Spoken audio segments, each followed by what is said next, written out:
Assalamualaikum warahmatullahi wabarakatuh. Alhamdulillah, assalatu wassalamu ala rasulillah wa ala alihi wa sahbihi wa mawalah. Asyhadu an la ilaha illallah wa asyhadu anna muhammadan abduhu wa rasuluh. Allahumma salli ala Muhammad wa ala ali Muhammad. Assalamualaikum ya Rasulullah. Kaum muslimin di mana saja berada, kembali kita bersyukur kepada Allah Subhanahu wa taala. Alhamdulillah, pada hari ini kita masih mendapat nikmat dari Allah dan masih dihidupkan, maka banyak kesempatan kita bisa kita gunakan untuk taat kepada Allah. Salam dan salam kepada Rasulullah sallallahu alaihi wasallam. Allahumma shalli ala Muhammad wa ala ali Muhammad. Assalamualaikum ya Rasulullah.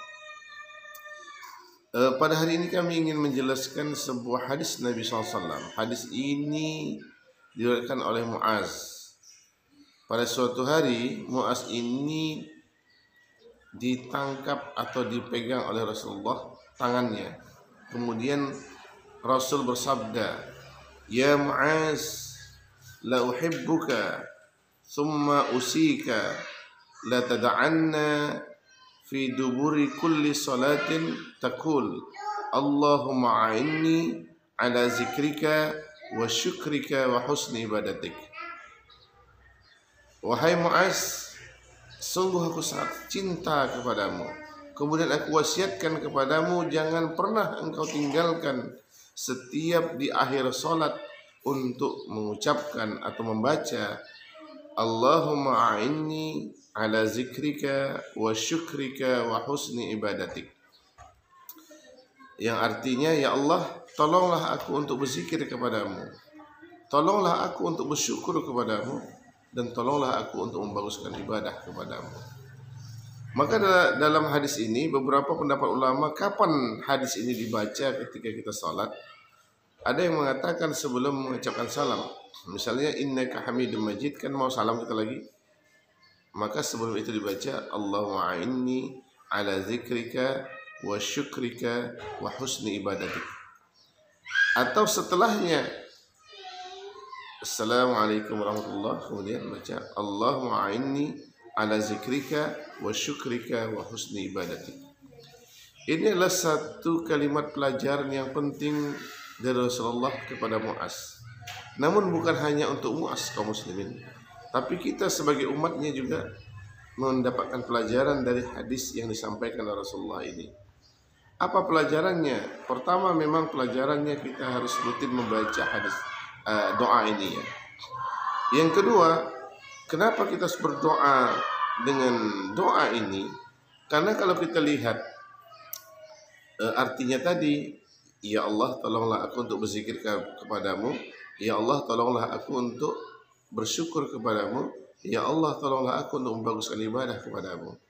Ini menunjukkan bahwa kita adalah hamba yang lemah.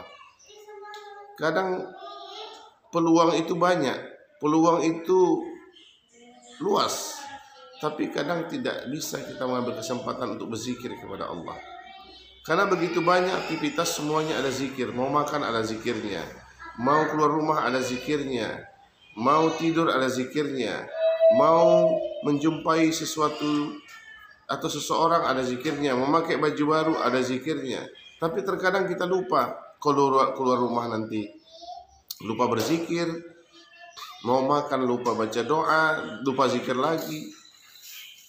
Waktu Jumatan kita sedang duduk untuk menunggu waktunya masuk, itu yang disunahkan untuk berselawat kepada Rasulullah. Maka banyak orang yang tidak menggunakan untuk berselawat, malah tidur dia menunggu waktu khatib naik mimbar. Bahkan ketika khatib naik mimbar pun dia malah menggunakan waktu itu untuk tidur dia, untuk istirahat. Nah, ini satu kelemahan kita. Maka kita perlu berdoa dengan hadis ini, karena kita tahu bahwa setiap yang disampaikan Rasulullah itu pasti kebaikannya banyak. Misalnya kita tadi berdoa Allahumma inni ala zikrika, ya Allah tolonglah aku untuk berzikir kepadamu, agar kita senantiasa kuat berzikir. Begitu kita dapat nikmat, kita ucapkan alhamdulillah. Begitu kita dapat musibah, kita ucapkan innalillahi wa inna ilaihi raji'un, zikir lagi. Ketika ada waktu senggang kita siap sholat, kita melaksanakan zikir, membaca subhanallah walhamdulillah wala ilaha illallah Allahu akbar. Itu semua adalah zikir kepada Allah. Karena betapa besar pahala zikir ini kaum muslimin. Bahkan dalam sebuah riwayat ketika Rasulullah SAW Isra Mi'raj, di situ Rasul menjumpai malaikat yang tangannya 1000 dan setiap jarinya bercabang 1000, dan dia termasuk malaikat yang mampu menghitung turunnya hujan, baik itu turun hujan di atas atap rumah atau turunnya hujan di bumi, turunnya hujan di sungai, turunnya hujan di laut, turunnya hujan di gunung, itu mampu dia menghitungnya. Maka ketika Rasul bertanya kepada Jibril, itu malaikat apa? Malaikat yang menghitung hujan ya Rasulullah. Wah, dahsyat sekali ini malaikat. Kemudian engkau sungguh hebat wahai malaikat, mampu menghitung hujan. Tapi malaikat itu mengatakan, benar ya Rasulullah, tapi ada yang tak bisa kuhitung. Apa itu? Aku tidak bisa menghitung pahala umatmu yang mengucapkan selawat kepadamu. Wah, begitu besarnya pahala selawat, berarti melebihi banyak turunnya hujan, tak mampu dihitung oleh malaikat. Maka ini jadi pelajaran kepada kita kaum muslimin, bagaimana kita harus banyak berselawat kepada Rasulullah, dan kita selalu berdoa agar kuat mengucapkan selawat itu, agar mampu berzikir kepada Allah. Yang kedua, kita juga berdoa agar mampu bersyukur kepada Allah. Karena bersyukur ini kaum muslimin kadang terlupakan oleh manusia. Dia mendapat nikmat dari Allah, tapi kadang-kadang lupa mengucapkan alhamdulillah. Dia sudah diberikan kesehatan, tapi tidak dia gunakan kesehatan itu untuk taat kepada Allah, lupa. Maka kita butuh doa ini agar kita kuat. Allahumma inni ala zikrika wa syukrika wa husni ibadatik. Jadi kita bersyukur itu butuh pertolongan dari Allah Subhanahu wa taala. Kaum muslimin. Nah, kaum muslimin, di situ kita butuh untuk senantiasa berdoa kepada Allah agar mampu bersyukur. Karena syukur itu merupakan kewajiban yang Allah perintahkan kepada kita. La in syakartum la azidannakum wa la in kafartum inna azabi lasyadid. Jika kamu mensyukuri nikmatku, kata Allah, pasti ditambah. Jika kamu kufur, sesungguhnya azabku sangat pedih. Kita tentu takut dengan azab Allah ini. Kita takut disiksa oleh Allah. Maka kita harus bersyukur senantiasa kepada Allah dengan mengucapkan alhamdulillah dan menggunakan segala nikmat itu untuk taat kepada Allah. Kemudian yang ketiga, kita juga berdoa kepada Allah. Allahumma inni ala zikrika wa syukrika wa husni ibadatik. Kita memohon untuk membaguskan ibadah kepada Allah. Terkadang ibadah kita main-main. Kadang kita ibadah itu tidak tahu kita apa yang kita ucapkan. Terkadang dalam ibadah itu kita tidak serius, tidak khusyuk dan lain sebagainya. Bahkan terkadang dalam ibadah itu kita lupa tata cara yang sebenarnya seperti apa.